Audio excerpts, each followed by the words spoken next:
Hello बच्चों, let's read this question. The question says two light wave of wavelengths 800 and 600 nanometer are used in Young's double slit experiment to obtain interference fringe on a screen placed 7 meter away from a plane of slit. If the two slits are separated by 0.35 millimeter, then shortest distance from the central bright maximum to the point where the bright fringe of two wavelength coincides will be how much. तो जो हमारा की concept होगा इस question को solve करने के लिए ये होगा formula of to find the distance of between two bright fringe, that is y is equal to n multiply to lambda multiply to capital D divided by small d. Here capital D is the distance from the screen and small d is the separation or distance between two. सो यहाँ पे question में हमें बोला गया है कि to light wave हैं जिनकी वेव लेंथ 800 एंड 600 नैनोमीटर है जो यूज हो रही है यंग्स डबल स्लिट एक्सपेरिमेंट के लिए। तो हमें ऑब्टेन हो रहा है जो डिस्टेंस दिया गया है स्क्रीन से, that is 7 metre. And if two slits are separated, जो टू स्लिट्स वो सेपरेट हो रही हैं वन अनदर से, स्मॉल डी की वैल्यू होगी दैट इज 0.35 मिलीमीटर। सो हम इसे मीटर में कन्वर्ट करेंगे, सो ये हो जाएगी 0.35 multiply to 10 to the power -3 metre. Now lambda one हमें कितना दिया गया था, दैट इज 800 नैनोमीटर। हम इसे मीटर में कन्वर्ट करेंगे तो ये हो जाएगा 800 multiply to 10 to the power -9 metre.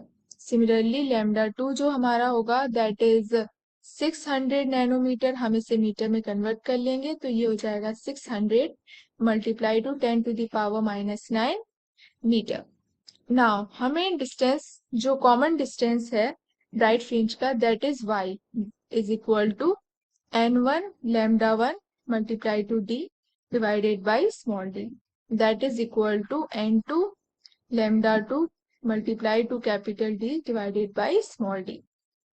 So यहां से हमें मिल जाएगा n1 lambda 1 is equal to n2 lambda 2. सो हम वैल्यू पुट अप करेंगे तो ये हो जाएगा n1 lambda 1 की value that is 800 multiply to 10 to the power -9 meter is equal to n2 multiply to 600 multiply to 10 to the power -9 meter.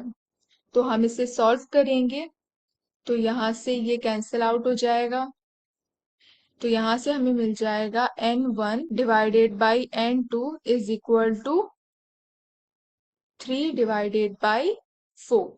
तो यहाँ से हमें n1 मिल गया 3 और n2 मिल गया 4। नाउ हमें डिस्टेंस का फॉर्मूला पता था, that is y is equal to n1 lambda 1 capital D, ये सब मल्टीप्लाई में the whole divided by small d। So हमें डिस्टेंस फाइंड करना है तो n1 हम पुट करेंगे that is 3 multiply to lambda 1 की value that is 800 multiply to 10 to the power -9। Now capital D is distance from the screen, that is 7 meter, the whole divided by small d that is 0.35 multiply to 10 to the power -3।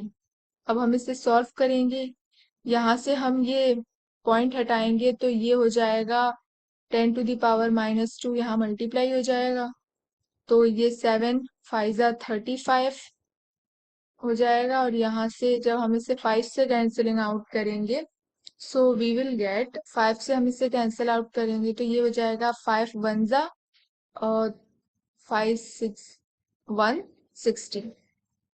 So that is equal to, यहाँ से हम इसे so ये हो जाएगा 480 multiply to 10 to the power -9 the whole divided by 10 to the power -5। So हम इसे solve करेंगे तो हमें डिस्टेंस मिल जाएगा 4.8 मल्टीप्लाई टू 10⁻⁻²। तो इसे मिलीमीटर में कन्वर्ट करने के लिए हम इसे लिख सकते हैं 48 मल्टीप्लाई टू 10⁻⁻3। तो ये हो जाएगा हमारा 48 मिलीमीटर। सो जो हमारा ब्राइट फ्रिंज टू वेवलेंथ जो कोइंसाइड करेंगे तब जो उनके बीच का डिस्टेंस होगा that is 48 millimetre. Hope you understood it well. Best of luck.